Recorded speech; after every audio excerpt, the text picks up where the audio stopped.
Olá a todos e a todas, sejam bem-vindos ao nosso novo podcast Conta-me essa História, e aqui vamos basicamente conversar um pouco convosco sobre alguns casos verídicos, tendo em conta que vocês escolheram e a vossa preferência é os casos reais. Deixem-me dizer-vos também que este podcast é feito por duas pessoas diferentes e vamos tentar que saia uma vez por semana. Para começar, o primeiro caso que vos trazemos é um caso que já vos falámos no blog e nas nossas redes sociais, nomeadamente no Insta, e é o Abducted in Plain Sight. E tu, já ouviste falar? Queres começar tu, introduzes tu aquilo assim à malta? Então, olá a todos. Desde já dizer que estas informações são baseadas no documentário Abducted in Plain Sight, disponível na Netflix ou no Mr. Piracy, que deixamos o link no nosso blog. Para entendermos o caso, temos de voltar a 1972. Jane Broberg é a primeira filha de Bob Broberg e Mary Ann. Tem duas irmãs mais novas com quem mantinha, na altura, uma relação muito próxima e amigável. A história começa quando a família Berchtold se muda para a casa ao lado. Esta família era constituída por Robert Berchtold, mais conhecido por Bee, que é como vamos chamá-lo aqui no vídeo, a sua esposa Gail e os seus filhos. Bob afirma que quando conheceu Bee, este tinha uma personalidade simpática e amável, e além de tudo isso, ele era também empresário e simpatizaram de imediato. As duas famílias conviveram muito tempo juntas e por isso criaram uma relação muito próxima.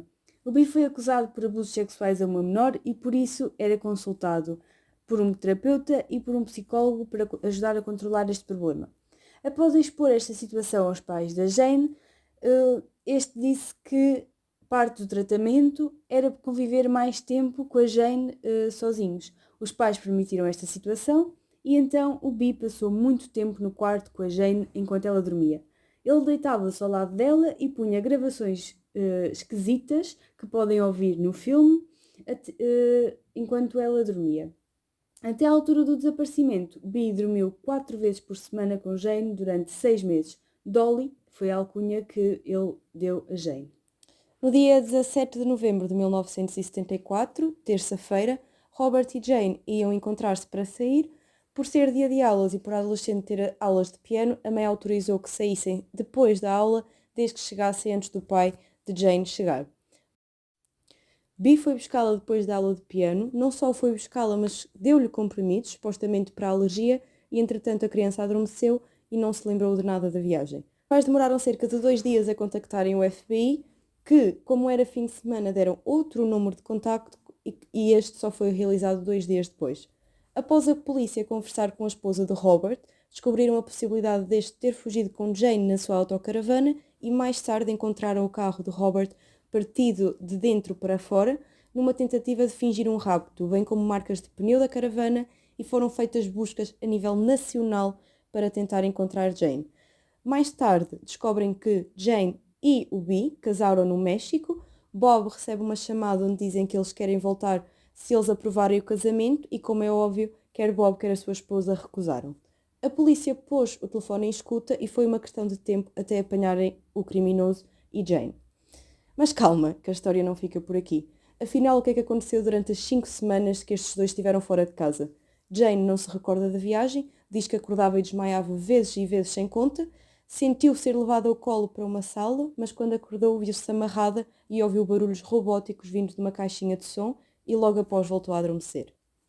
Quando acordou de vez, Jane estava desamarrada e continuou a ouvir os sons que vinham da caixa. A mensagem era clara. Quem falava era Zeta e Zerta. Aliens. A Jane estava ali porque uma parte dela era alien, o seu pai biológico não era o Bob. Por isso, ela tinha a missão de ter um filho antes dos 16 anos para que o mundo dos aliens fosse salvo. Se ela não quisesse fazer a missão, era a sua irmã a escolhida.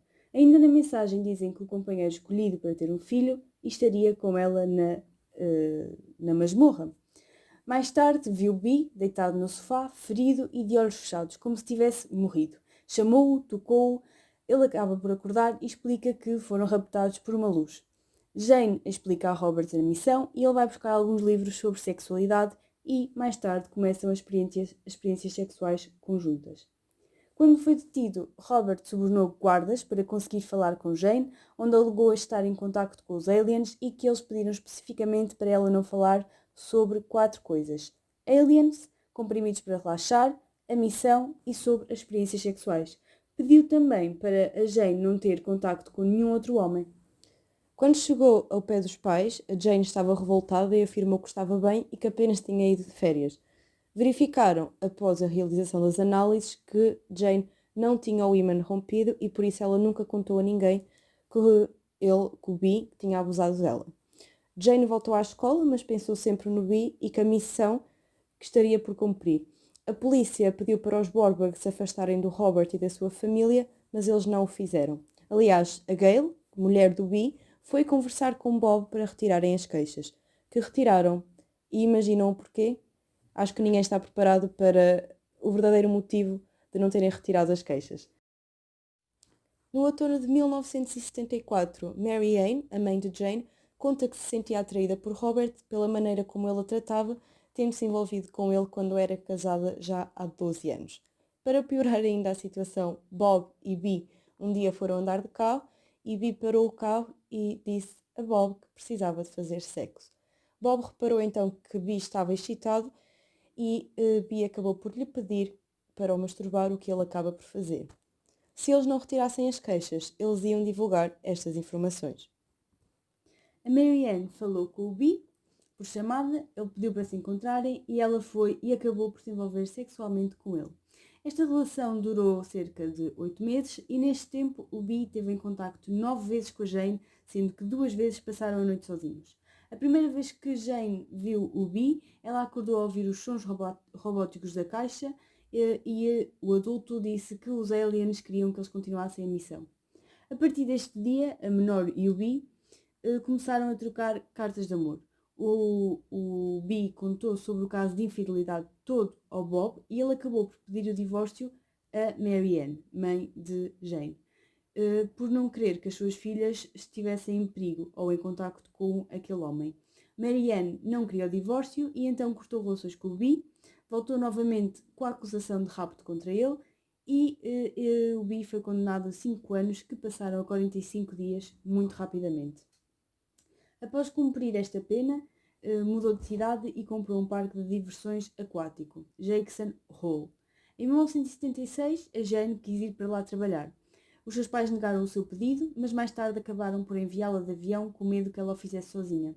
Não se esqueçam que, durante este tempo todo, a Jane e o B trocavam cartas de amor. Durante o tempo que ela esteve lá, ela viveu com o B na autocaravana e continuavam a trabalhar na missão. Mais tarde, um amigo de família envia-a novamente para casa, gerando uma revolta dentro da adolescente. A 10 de agosto de 1976, Mary Ann vê a filha à noite a ir para o quarto e no dia a seguir de manhã ela não desce para o pequeno almoço. Então, quando vão ao quarto, descobrem um bilhete a dizer que Jane tinha fugido para ir ter com Robert e que tinha de fazer o que estava certo. Apenas só 2 semanas depois, os pais ligam ao FBI. Então Robert liga a Mary Ann a dizer que Jane lhe ligou e que estava fugida e provavelmente a roubar, a prostituir-se para ter dinheiro para viver. B continuou a ligar sistematicamente a Mary Ann e a polícia pediu para que esta continuasse então a atender os telefonemas de B. Mais tarde localizaram a autocaravana e não só a localizaram como a puseram sob a vigilância e questionaram se tinha visto Jane, ao qual B respondeu que não. Mary Ann e as irmãs recebem um telefonema de Jane, que ligou de uma cabine telefónica, e quando terminam a chamada e descobriram a cabine, viram um número de uma escola católica e ligaram. E o que é que vocês acham que aconteceu? A escola afirmou não ter nenhuma aluna com esse nome. Explicaram toda a situação e descobriu-se que Jane estava inscrita na escola sim, mas com um nome falso. B inscreveu-a no dia em que a raptou sob o pretexto de ser um agente da CIA. Prenderam então B e levaram Jane para casa, que se manifestava com uma revolta enorme, uma tristeza e muito pouco carinhosa. A 24 de janeiro de 1977, B mandou incendiarem a loja de Bob, o pai de Jane. 28 anos depois, Mary Ann, mãe de Jane, lançou o livro Stolen Innocence, que relata a história da adolescente. Robert voltou a ser condenado, mas suicidou-se antes de cumprir a pena de prisão. E pronto, e é isto, pessoal. Este foi o caso de hoje. O que é que acharam deste caso? Este foi um dos primeiros casos que vimos em formato de filme e documentário e eu penso que falo por as duas quando nos digo que nos surpreendeu imenso toda a manipulação por parte do Bi, quer com a Jane, quer com os dois, com o pai e com a mãe da Jane. O que é que vocês acharam? Contem-nos tudo, mandem as vossas sugestões de filmes e Até à próxima. próxima.